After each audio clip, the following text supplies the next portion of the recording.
మన దగ్గర ప్లాట్ కొన్న వాళ్ళందరూ మన కాటేజెస్లో సకుటుంబంగా బస్ చేయవచ్చు. తెలుసు కదా, మన దగ్గర మద్యపానం ధూమపానం నిషేధం. Double benefit ఆఫర్తో సిర్లసీమ 2.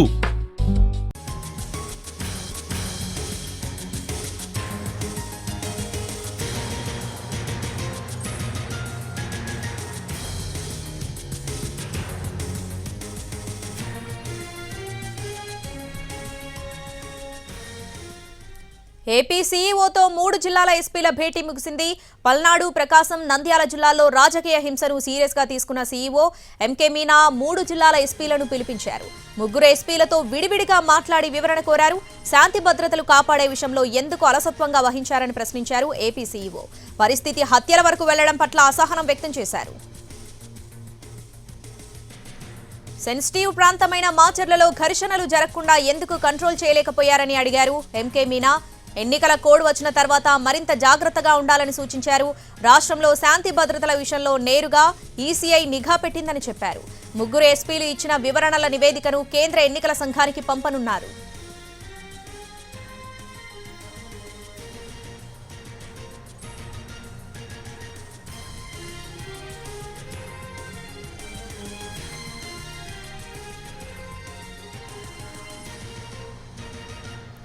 ఏపీ సీఈఓతో 3 జిల్లాల ఎస్పీల భేటీ ముగిసింది. పల్నాడు, ప్రకాశం, నంద్యాల జిల్లాల్లో రాజకీయ హింసను సీరియస్ గా తీసుకున్న సీఈఓ ఎంకే మీనా 3 జిల్లాల ఎస్పీలను పిలిపించారు.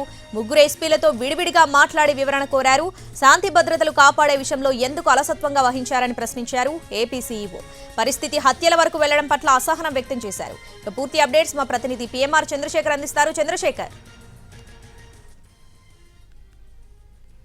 జరగకుండానే ఎన్నికలను నిర్వహించాలనే దిశగా ఏపీ సీఈఓ పనిచేస్తున్నారు. సో దీనికి అనుగుణంగా ఫస్ట్ నుంచి కూడా జీరో వైలెన్స్ తోనే ఎన్నికలు నిర్వహిస్తామని చెప్తున్న పరిస్థితి. కానీ గత కొన్ని రోజులుగా 3 జిల్లాల్లో పెద్ద ఎత్తున హింస చెలరేగింది.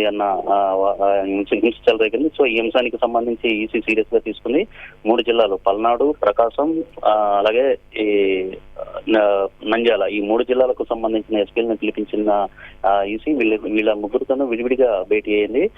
వాళ్ళ నుంచి వివరణ కోరిన పరిస్థితి. ప్రధానంగా అసలు హత్యలు జరిగేదాకా ఎందుకు పరిణామాలు వెళ్ళాయి అన్న అంశాన్ని సంబంధించి ప్రధానంగా ప్రశ్నించినట్టుగా తెలుస్తోంది. అసలు చెదురుమదురు సంఘటనలు అయితే ఓకే, కానీ ఈ హత్యల వరకు ఎందుకు వెళ్ళాయి అనేది ప్రధానమైన